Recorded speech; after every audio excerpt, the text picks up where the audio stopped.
Hey everybody, how's it going? Christian from Treasure Town here, and today we're going to be talking about the top 10 mint error pennies that are out there and over $1,000 in terms of their sale price. So that was the criteria that I used to determine what I'd be putting into this video. I just think that there are some incredible coins out there that showcase a small amount of time, a blip of time, where the mint totally messed up. You'll see just what I'm talking about, but it could be a penny that was struck 5 times, could be a penny that was struck on something that definitely should not have been struck on and was nowhere close to a US penny planchet. So let's get right into the video. I have a PowerPoint presentation as well as the documentation in terms of where the coin sold, what the grade was, what the price was. It's not by price, it's not the top 10 most expensive ones, it's just top 10 cool, but they all had to be over $1,000. Let's get right into it. So here we've got our number 10 error, and I'm pretty sure it's the only Indian head cent that I wanted to point out today, but I just thought that it was pretty significant because not only does it have this sort of extra strike in the, very visibly in the bottom left corner, it's also already been double struck in the collar. You can see this kind of all throughout this coin, but the 7 and the 9 is totally distorted.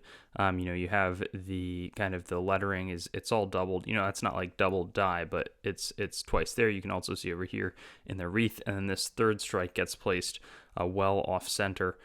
Just totally a crazy mishap, and it's been preserved in mint state condition. So I just think that all combines for a really special error, certainly deserving of this list at about $1,920. One of the next ones was a multi-planchet die cap. It's like 12.5 grams of Lincoln cent. I believe it was struck 5 times. You can see kind of over here, it was almost like it was a press jam. So, you have the first coin struck, seems reasonable, but for whatever reason, it doesn't fully eject. And that continues to happen to maybe 3 partially struck coins before the remnants of the last planchet gets partially struck. This one commands quite a bit more money at $4,320, so over $4,000. Though not all of the coins will necessarily get super expensive.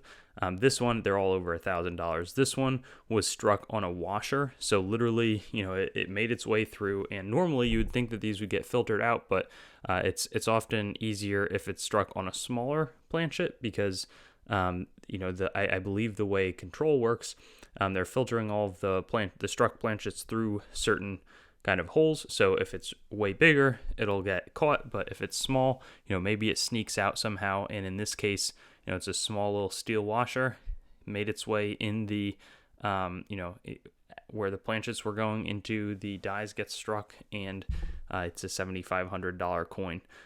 So certainly a very interesting find, though this was about 10 years ago or so a little bit older. There's also this recent sale of a 2000p Lincoln cent that was struck onto a 2000p New Hampshire quarter.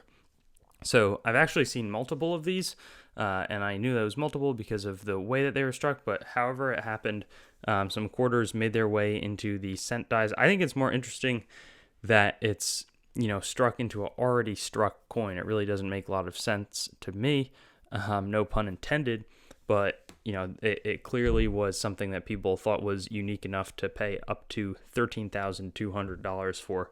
That's what it sold for. It's still remarkable condition, so it didn't spend much time in circulation, and just a fascinating error coin here. There were also the 1980 question mark Lincoln cent, which has been struck into a die of a dime. So it was a pre-struck dime from 1967. Somehow over 10 years later, it's making its way back into the presses. Maybe it fell out of a worker's change or something like that. Doesn't make a whole bunch of sense either, but it happened. So it was also 20% off center. So it's not even like the coin was properly struck, or the dime planchet did not, maybe being a little smaller was somehow off, but you'd think that if it was smaller, maybe it would appear kind of not broad struck, but that the coin would be struck over the entirety of the planchet. So it just doesn't make a whole lot of sense. Doesn't add up to me. Then over here we've got for $3,500 a 1983 Lincoln cent that was struck through grease, ANAX AU58. So somehow, struck through grease seems a little bizarre, but This coin was struck on a planchet that would have normally have been from 1982 and before, but instead it's like a transitional error, almost like, they switched from a copper-based to a zinc-based planchet, different weight and everything, and this was the old version, so somehow one of these stuck behind, or maybe a 1983 die struck early, but I think that it was probably that one of the old planchets was just left behind somehow, and certainly the coin that results is quite valuable. After that, we've got I think that this is really cool. It's not like super rare. It only sold for $2,500, but I find it significant. A bow tie scrap, but it's a dime scrap. So this is when they strike coins, a lot of the metal is not struck because they're cutting out kind of the planchets from a sheet of metal. And as the result is that there are these what look like bow ties, scraps created from that. But somehow one of the dime scraps manages its way to get struck by a Lincoln cent on the Lincoln cent dies, and this resulted. So I just found that fascinating as well and wanted to highlight that, but certainly a good amount of value there. It's been preserved pretty well and it escaped. Then we have this coin, which I previously talked about, but it's a 1981 Lincoln cent that's been struck onto an already struck 1981p half dollar. It's formed this cup shape, so the cup is like protruding out from it. It's not a flat coin whatsoever. And also, it's notable because the coin would have been struck through some cloth, because the obverse, it appears clearly, whereas the back of the coin, it hasn't hit the Lincoln Memorial reverse. So that's just apparent and very clear there.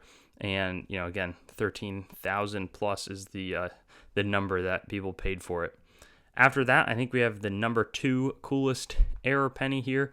It's going to be the 1993 Lincoln cent from Denver Mint, but it's been struck with the dime reverse die. So that's quite rare because it was pretty much clearly struck at the same time. It's just that they missed the, they put one side as the Lincoln cent, the planchet's the Lincoln cent, but they managed to misalign the dies, and this sold for over $50,000, $51,750 at a Heritage Auctions, listing in 2010.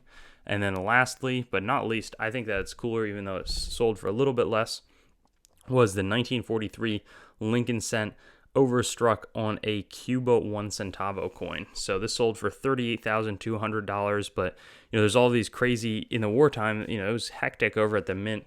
The quality control was a little less. We were minting coins for a lot of other countries at the time, as we have in the past, and somehow a pre-struck brass 1 centavo destined for Cuba managed its way to be found and struck by the 1943 die. So forget about the bronze planchet 1943s. The Cuba 1 centavo is the overstrike, far more rare variety, probably less of them out there, though maybe it's a little less significant. But I just thought that it was an awesome coin, and I wanted to show it to you along with a bunch of other spectacular coins here today. Thanks for watching the video. I'd encourage you to like, comment, and definitely subscribe to the channel and connect with me on Facebook, Instagram, and Twitter. I also have a website, treasuretownYT.com, where you should go so that you can learn more about coins as well as what's happening on the channel and possibly find a place to sell your coins and collectibles. I also want to talk about some of my other projects like coinmeltprice.com, which shows precious metals prices as well as the melt values of coins containing those precious metals, both US and world. I also have coinsmetalscards.com, which will develop into a full marketplace as well as a news source for coins, metals, cards, as the name might suggest. And then treasuretowncoins.com, which long-term will be my coin dealing entity separate from the channel. And lastly, whatsthegrade.com, which will be a stickering service for already certified collectibles where you can get a approval or verification of the grade on the holder. Hope you have a wonderful day, and I look forward to seeing you on some of my other videos.